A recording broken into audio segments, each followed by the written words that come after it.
G'day folks, today's philosophy is brought to you by someone rather unique and a little bit more modern than most of the Enlightenment philosophers that I've been quoting. Sometimes we make the right decisions, sometimes we make our decisions right. Dr. Phil.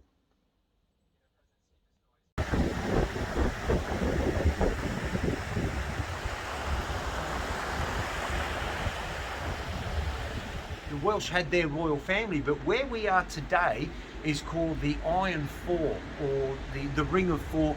Four major castles that were built by Edward Longshanks, the Hammer of the Scots, Edward I.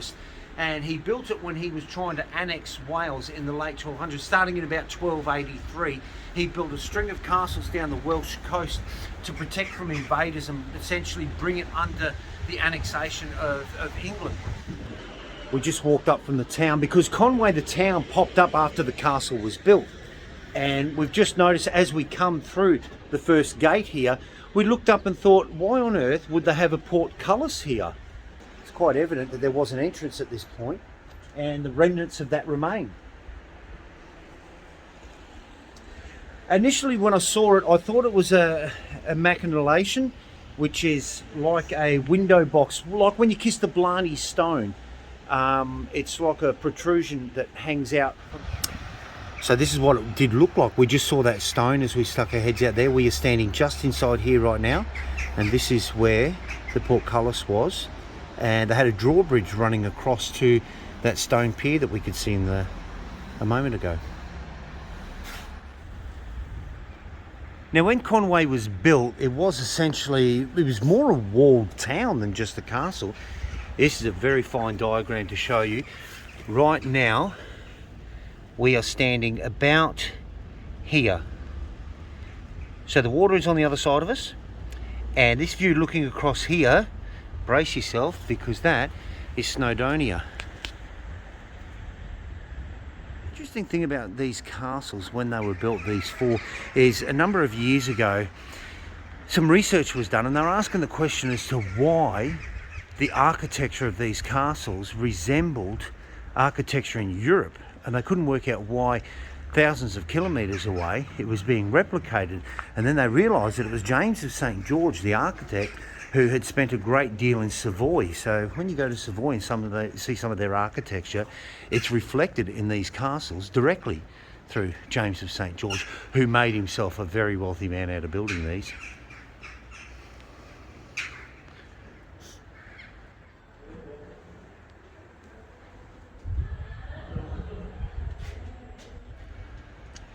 Church bells off in the distance, how good.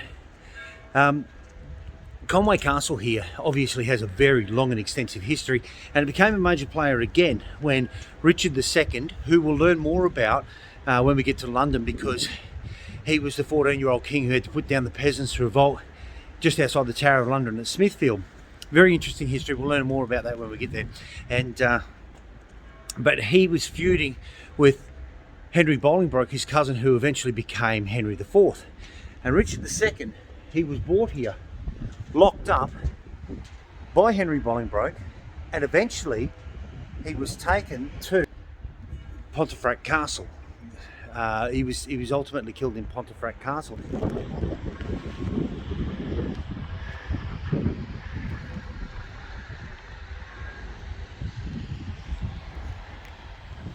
Here is something we don't see very often, but this is what happens when a staircase doesn't survive the test of time. The whole pillar running down the centre is gone, and just the remains of the steps on the outside exist.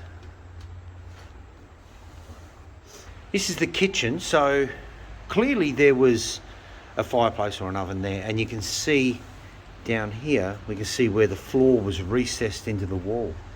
The building is 21 metres high, just in case you can't seem to get a scale on it.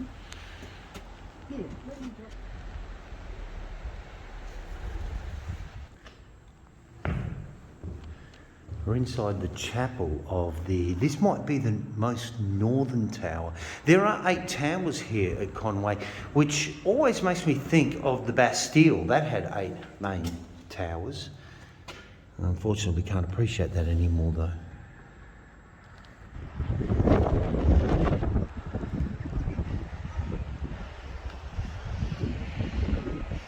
This tower is considerably higher than these ones here, which are 21 metres. And they take a bit of breath out of you when you climb them.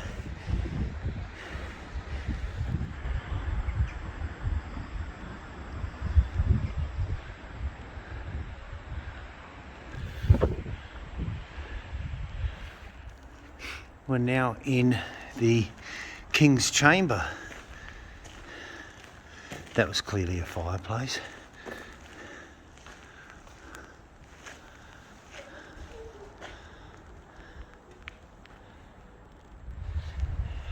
We were told that this, I'll move around a little bit so you can pick up on it, but this is like an illuminated iron frame that shows the silhouette of King Edward I, and it's supposed to be symbolic of the fact that, well, it's supposed to suggest that his ghost still haunts the castle.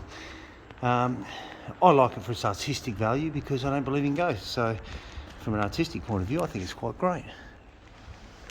In the 700 years of this castle's existence, only 3 British kings had ever stayed here. That was Edward I, who built it, Edward II, his son, who was deliberately born at Conwy Castle, which we'll be going to next, and Richard II. As we say, he was brought here under duress and incarcerated before being taken to Pontefract Castle. Because these videos we make are unscripted, I can't quite remember if I'd already mentioned that a lot of this castle was built upon rock, and they used quite a bit of the stone that they dug out from underneath. And this is a fine example of that. A bit like Edinburgh Castle that sits upon that crag. There's all the rock as a foundation underneath that tower.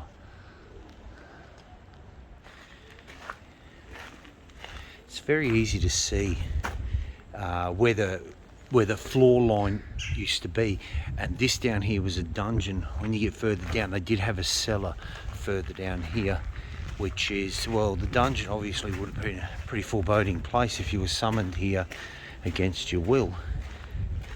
But this was the cellar where they kept the important things like wine, right next to the dungeon.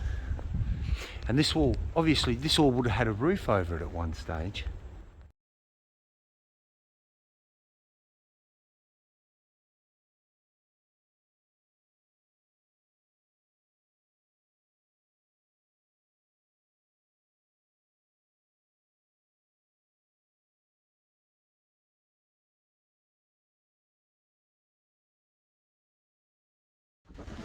So here we are at number 2, the second castle of the Iron Four. Now obviously these are all World Heritage listed and UNESCO listed as well, and this is an incomplete work because King Edward ran out of funds.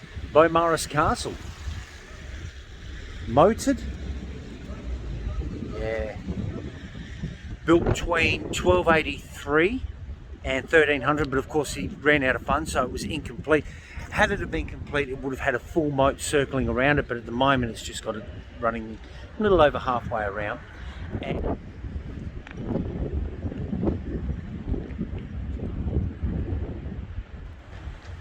this is the entrance from the riverside, and here's a very fine example of a matriculation up there, and then you've got your corbels underneath it, and from there they were able to throw their hot tar and oil, well, usually tugged.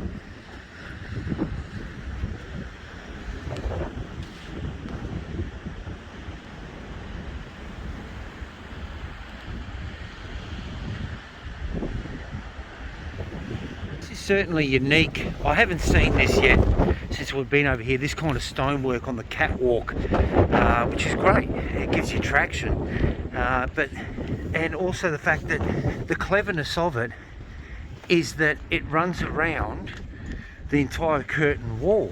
Here's a fine example of the symmetry.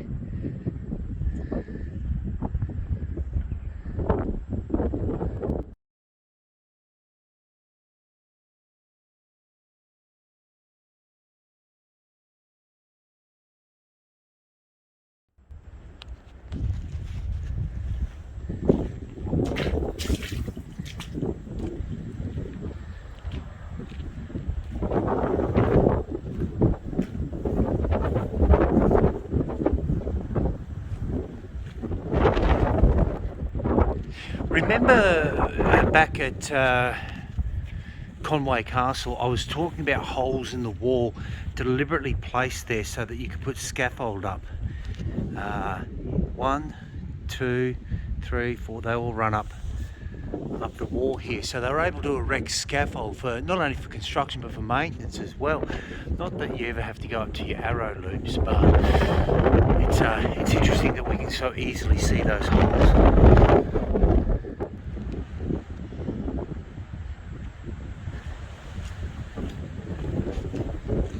It's not original flooring, I can tell that much.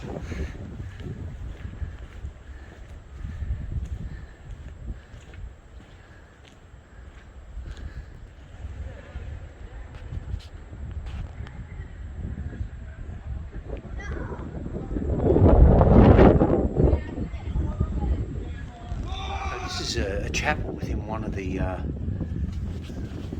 circular towers. You can see that Roman style arch there to give the floor support, because it's quite evident where the floor used to run around. I've gone up and down the steps by myself. Yeah, so like all these castles, the staircase heads up in a clockwise fashion because, like we spoke about, the ability to wield a sword. And Ma, you found that garderobe, yeah? Yeah, I found the toilet. So there's a toilet in behind. Oh, it's a tight squeeze getting in, and it's blocked off. It's probably full. It would have flowed out into the bay. Here's another great example of a garderobe. You just step off the passage into this room. You got a window so you can enjoy the view, and there's your toilet. And it all falls down into there, into the cesspit. You remember when we went to Rochester Castle and they had that cesspit? They used to throw people down into there as punishment. Well, this little room up here, you remember when we went to Edinburgh Castle, to the main hall, the king had a little room where he had a tiny window up in the corner where he could watch in on everything that was going on. Makes me wonder if this room I'm standing in is used for the purpose of spying on events that are going on in this room, in the chapel here. That's the room I was just up inside. The local stone used to build this castle is no good for intricate carving, so all the stone in this room is imported. There is a magnificent echo in this little chapel. I thought, what a good chance to digress a little bit into Greek mythology. Just a little bit of an interesting story. Hera thought that her husband Zeus was having an affair, so she approached Echo and asked her about it. Echo lied to her in order to protect Zeus. And when Hera learned that Echo had lied to her, she cursed Echo. The only thing she was ever able to say after that was the last few words that she heard. This became a problem for Echo because she fell in love with Narcissus. And when Narcissus went into the forest, he knelt down beside a riverbank and he caught his own image in the water and he fell in love with himself. He just laid there looking at himself, his own reflection in the water, until he died of dehydration and exposure.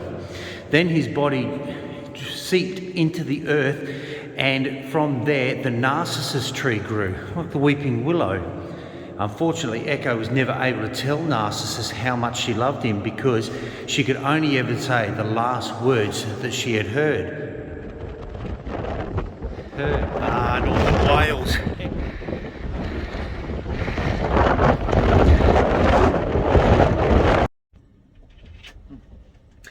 Wonder what happened on this day in history. 18th of December 1966, Saturn's moon Epimetheus was discovered. I'll help you with the pronunciation. Thank you. Because Please it comes from do. Greek mythology. Yeah. Epimetheus was Prometheus's brother. Okay. And Prometheus stole fire from the gods for Okay. humans. Yep. And his brother, because his brother Epimetheus had given all the gifts to all the animals and forgotten to give something to the humans. Oh, okay. So Prometheus saved the day, but was scorned by the gods. Thank you very much. This day, the 18th of December 1912, the Piltdown Man was a key evolutionary link between man and ape was discovered. And he was exposed as a fraud, although many people played along. Piltdown is just north of Brighton. We drove very close to it.